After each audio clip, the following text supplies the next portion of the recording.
Good morning, my people. Welcome back to my channel. This is your girl, National Gist TV. I am here again with another gist. The gist today ni wọ́n ní Governor Adeleke invite Queen Naomi o. Allegedly ni o.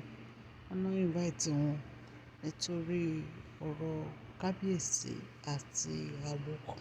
Wọ́n náà invite àwọn àti bàbá wọn wá sí Governor's house. So ẹ̀yin èèyàn lé bí ọ̀rọ̀ náà ṣe lọ, ẹ jẹ́ ká jọ gbọ́. If today is your first time on my channel, please can you please go straight and press the notification bell so that whenever I post any gist you can get it. And to my old subscribers, I say thank you. God Almighty will bless you. Òkè òkè lọ́wọ́ yín á máa lọ. Ọwọ́ yín ò ní lọ ìsàlẹ̀ láéláé. Èmi ọmọ yín ni o, Mashola Gist TV. Yeah, today's gist allegedly ni o, mi ò bá Governor Adeleke gbé inú Governor's house o. Mi ì dẹ̀ bá kábíyèsí gbé inú palace o. Nǹkan tí mo gbọ́ ni mo ní kí n wá torchlight fún yín. Wọ́n ní gbogbo nǹkan tó ń ṣẹlẹ̀ ní palace. Ẹ mọ̀ pé àwọn elders wọ́n ti jáde tẹ́lẹ̀ pé present Queen Naomi wà ní dead ní palace. Wípé wọn ò rí èèyàn kankan tó máa ṣe bí Queen Naomi. Wípé Queen Naomi is the Yeyelua of Ile-Ife and her absence is having a problem with kábíyèsí. Wọ́n ní kábíyèsí pé wọ́n kàn pretend ni o láti wà happy. Wọ́n ní kábíyèsí ò wà happy o. Wọ́n ní there is something tó jẹ́ pé ó miss nínú life kábíyèsí and it is the love of Queen Naomi. So wọ́n ní àwọn elders yìí, wọ́n ní wọ́n ti kọ́kọ́ invite Queen Naomi, but wọ́n ní Queen Naomi ò lọ. Wọ́n náà reject invitation wọn. So wọ́n ní right now, wọ́n ní Governor Adeleke wá ránṣẹ́ sí Queen Naomi pé Queen Naomi wípé wọ́n ní láti yọjú sí Governor's house. So wọ́n ní Dr. Adeleke ní pé Queen Naomi wípé wọ́n ní láti wá. Wípé ọ̀rọ̀ náà ó ní ṣe pẹ̀lú palace àti kábíyèsí. Wọ́n ní wọ́n ránṣẹ́ sí màmá wọn àti àwọn ẹ̀yìn èèyàn. Wọ́n ní ìgbà tí gbogbo wàhálà yìí tó ń ṣẹlẹ̀ tí àwọn elder tí wọ́n ránṣẹ́ sí Queen Naomi, wọ́n ní Queen Naomi ò lọ. Wọ́n náà reject invitation yẹn. Wọ́n ní kábíyèsí wá offer Queen Naomi ní ilé.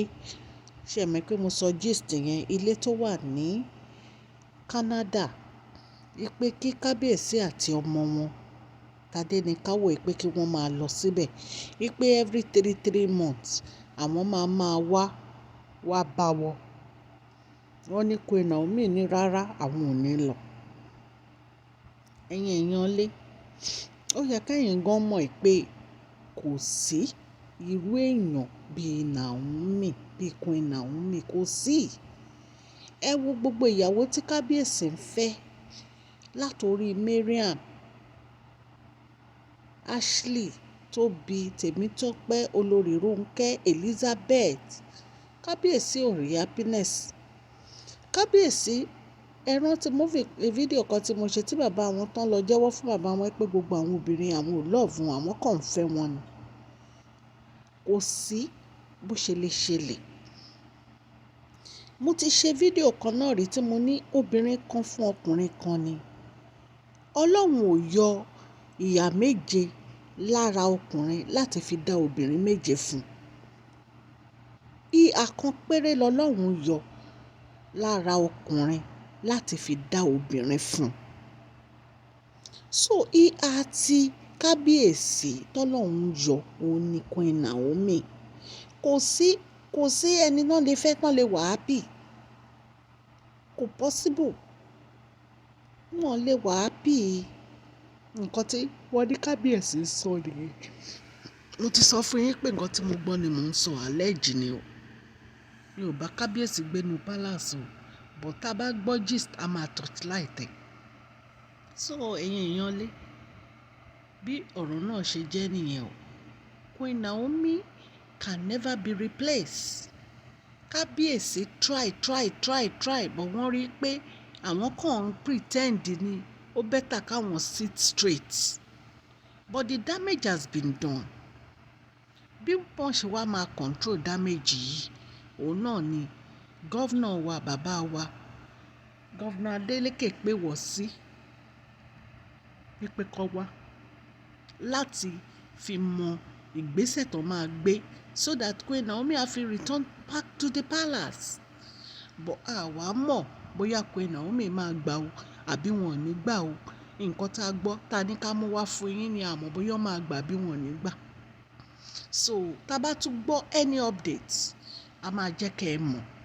Orúkọ mi ni Mashola. Gbogbo ẹ̀yin èèyàn mi tẹ́ wà nílé tẹ́ ń gbọ́ mi ní wákàtí ọ̀wọ̀ yìí, ẹ ṣé mo dúpẹ́ o. Mo appreciate gbogbo yín o. Gbogbo ẹ̀yin tẹ́ ti subscribe sí fídíò mi, thank you so much. God Almighty will bless you. I do appreciate you all.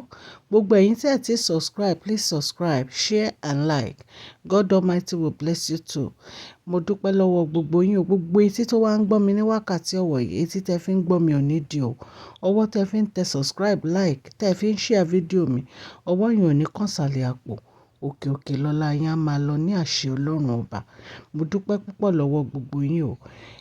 Ẹ ṣé mo dúpẹ́ o. God will bless you. Ẹ make sure pé ẹ like fídíò mi, ẹ fún mi thumbs up o. Kẹ́ ẹ dẹ̀ share, ẹ jọ̀ọ́ ẹ subscribe o. Mo appreciate yín.